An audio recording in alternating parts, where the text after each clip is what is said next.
ओंकारेश्वर जी, मेरा सवाल आपसे ये है कि जो इमोशनल अत्याचार हो रहा है मोदी जी के जरिए, वो एक अलग पक्ष है। लेकिन ये जो कोशिश हो आप रही, म्यूट है मुकेश जी। नहीं अब नहीं हूँ म्यूट में। आप आप म्यूट हैं। अब मैं म्यूट नहीं हूँ। सुन पा आप रहे हैं म्यूट करिए अपने आप को मुकेश जी। नहीं, बाकी सब मुकेश सुन जी को पा रहे सुन हैं, पा रहे आप हैं, शायद नहीं सुन। तो हम लोग सुन पा ओंकारेश्वर, रहे हैं मुकेश जी को, आपकी हम सुन पा आपकी रहे हैं, बोलिए। टिप्पणी क्या है? ब्रीफली आपकी टिप्पणी क्या है, आप क्या सोच रहे हैं? ठीक है, सुन पा रहे हैं, सुन पा रहे हैं। नहीं, क्या जी, सवाल क्या था आपका? सवाल क्या था? सवाल ये था कि तिरंगा को इस तरह से अपनाने के पीछे क्या रणनीति है, क्या एजेंडा है, क्यों ऐसा हो रहा है? जो इतने सालों से भगवा को लेकर चल रहे थे, आज ये मजबूरी है, ये एहसास है कि उन्हें तिरंगा छोड़कर आगे नहीं बढ़ सकते हैं, या ये एक स्ट्रेटजी है, पॉलिटिकल स्ट्रेटजी है तिरंगे को और हथियार बनाए? मतलब कठुआ की घटना में भी तिरंगा का इस्तेमाल किया, आप याद कीजिए। अडानी भी जब हिंडन बंद की रिपोर्ट आई तो पीछे तिरंगा लगाकर अपना स्टेटमेंट दे रहे थे। तो तरह तरह से इस्तेमाल करते हैं लोग, क्या ये भी एक इस्तेमाल? देखिए, बीजेपी के साथ समस्या ये रही है कि उनका जो ब्रांड इमेज है वो भगवा के साथ जुड़ा हुआ है और भगवा के साथ आइडेंटिफाइड है। इसमें कोई दो राय भी नहीं है। आजादी के पहले 1931 1929 में जब लाहौर अधिवेशन हुआ, उस समय गांधी जी ने कहा कि सब लोग तिरंगा लहराएं और अपनी आजादी का वो करें कि हम लोग प्लेस कर रहे हैं। उसी समय एक सर्कुलर जारी हुआ हेडगेवार जो आरएसएस प्रमुख थे उस समय, उनकी तरफ से कि नहीं, संघ के जितनी भी शाखाएं हैं वहां पर भगवा ध्वज लहराया जाएगा और वो अपनी शाखाओं में भगवा ध्वज ही लहराएं। जब बाद में इस फ्लैग को डिसाइड किया जाने लगा, तिरंगा को, तो उन्होंने एक दफा कहा, वीएमएस गोलवलकर ने भी कहा कि ये क्या जरूरी है, हमारा कोई आज का इतिहास थोड़ी है, हमारा हजारों साल का इतिहास है और हिंदू सिंबलाइज करता है भगवा से, तो भगवा ही रखा जाना चाहिए। ये क्यों ये ट्राई कलर? उन्होंने लॉजिक भी दिया कि वो फ्रेंच रिवॉल्यूशन के बाद उन्होंने ट्राई कलर उसमें इस्तेमाल 3 स्ट्रोक किया था, उसी तरह के लाइन पर ये चल रहे हैं। कांग्रेस ने अपना जवाब दिया। इन्होंने जब जो कमेटी बनाई थी फ्लैग्स कमेटी, उसमें उसको हवाला देके भी ये सवाल उठाया गया कि फ्लैग्स कमेटी के लोग भी इसके फेवर में नहीं थे, जबकि ऐसा नहीं था।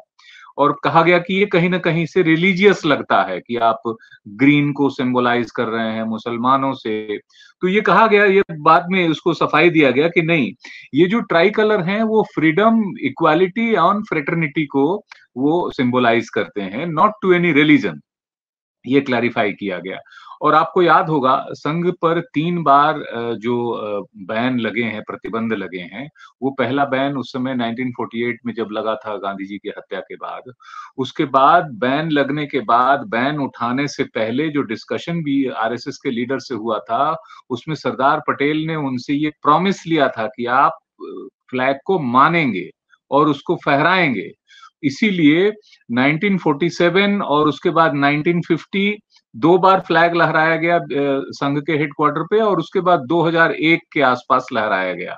उस समय वो लहराया तब गया जब वहां कुछ युवा घुस गए थे और उनके कैंपस में घुस के उन लोगों ने तिरंगा लहराया, तो उसके बाद अगले साल 2002 में उन्होंने लहराया। इसीलिए जब राहुल गांधी ने कहा है और कांग्रेस पार्टी ने कहा कि 52 ईयर्स तक उन्होंने भगवा नहीं लहराया, तो दैट वाज ए ट्रुथ। अब क्या है कि आप देखिए कि पुलवामा के बाद से वो देश में एक नेशनलिज्म का फ्लेवर जो है वो जगाने की कोशिश करते रहे हैं ताकि देश में ये माहौल रहे। उस समय से ही, जिस समय कांवड़ यात्रा निकली, उनको तिरंगा पकड़ा दिया गया था। उनको मालूम है कि उस समय जो हम अगर हिंदू मुस्लिम करेंगे तो फिर कोई यूनाइट नहीं होगा, और ऐसा कोई चीज चल नहीं पा रहा है। जय श्री राम कह के भी एक सर्टेन लिमिट तक आप वो कर पा रहे हैं। तो 2022 में इन्होंने पहली दफा इसकी हर घर तिरंगा योजना की बात करी और 2-3 दिनों तक उन्होंने एक पर्टिकुलर डेट चूज किया, जो कि पिंगली अय्यर जिन्होंने जो ध्वज के निर्माता थे, उनका जो डेट पड़ता था कि उस डेट से इसको शुरू किया जाए, इसका इम्पोर्टेंस क्या है, और इसके उसके ऊपर उन्होंने लगातार कई ट्वीट किए थे। उस ट्वीट में उन्होंने आश्चर्यजनक रूप से नेहरू की भी प्रशंसा की थी कि भाई वो कितने बड़े कद्दावर लोग थे जिन्होंने नेशनल फ्लैग को और एक्सेप्ट किया था और इसको हमें वो लेके चलना चाहिए। तो आप देखेंगे कि उनके कहने में और करने में बड़ा डिफरेंस रहता है। 2016 में भी उन्होंने मंच से बड़ी तारीफ की थी कि ये देश जो है वो जातियों में और धर्मों में बटा हुआ कोई बड़ा विजन नहीं लेके चल सकता, बड़ा राष्ट्र नहीं बन सकता, और उसके बाद आप खुद ही हिंदू मुसलमान करते हैं।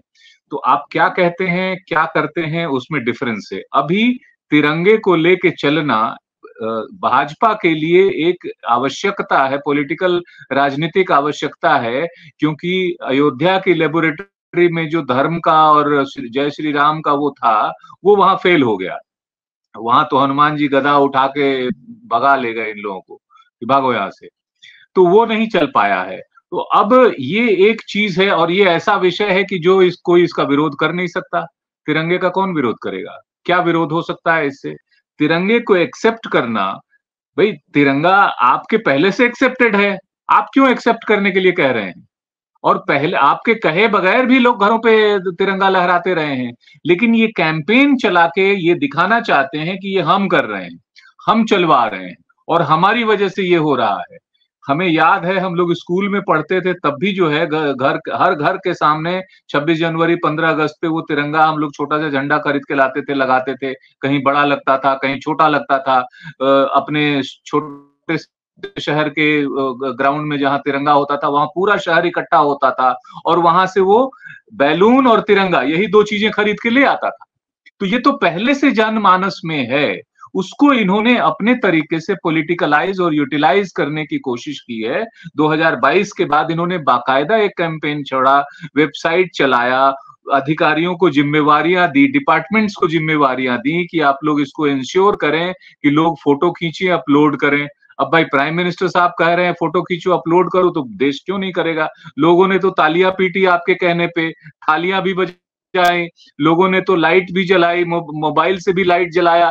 आपने मार्च और अप्रैल में 2 बार ऐसा किया कोविड के दौरान। उस समय आपने फूल भी बरसवा दिए, उस समय के सेनाध्यक्ष ने भी फूल बरसा दिए, जबकि कोविड खत्म नहीं हुआ था, उसकी पीड़ा चल रही थी। तो जो इन्होंने कहा है लोगों ने किया है। अब क्या है, लोग उससे ऊब गए हैं, वो देख रहे हैं कि भाई एक मतलब इसका कुछ वो समझ नहीं आ रहा है कि आप क्यों कर रहे हैं, क्या कर रहे हैं, और आप मूलभूत समस्याओं की तरफ ध्यान नहीं दे रहे हैं। उसकी तरफ ध्यान न दे के आप बाकी को दूसरे कामों में लगाए रखिए। अभी आपने जो वीडियो दिखाया, मैं बहुत सारी चीजें उसके गुजराती में होने की वजह से समझ में नहीं आया, लेकिन जो हो रहा है ग्राउंड पे हो वही रहा। वैसे जैसे आप कहते हैं कि गांधी का आप विरोध करिए और आप फिर जाएंगे और गांधी की मूर्ति पर माल्यार्पण करेंगे। तो ये जो दोहरापन है पार्टी में, नेताओं में, उनके कथनी में और करनी में, वो साफ साफ नजर आता है। तो मुझे ऐसा लगता है कि ये सिर्फ पॉलिटिकल यूटिलाइजेशन के लिए है, अपने लिए, कि अब हमें एक कोई हिंदुत्व से बड़ा मुद्दा मिले जिसपे कोई ना नहीं कह सके, और जो ना कहेगा कह देंगे तुम राष्ट्र विरोधी हो साहब, आप इस पे सवाल कैसे खड़े कर सकते हो। ये है मसला।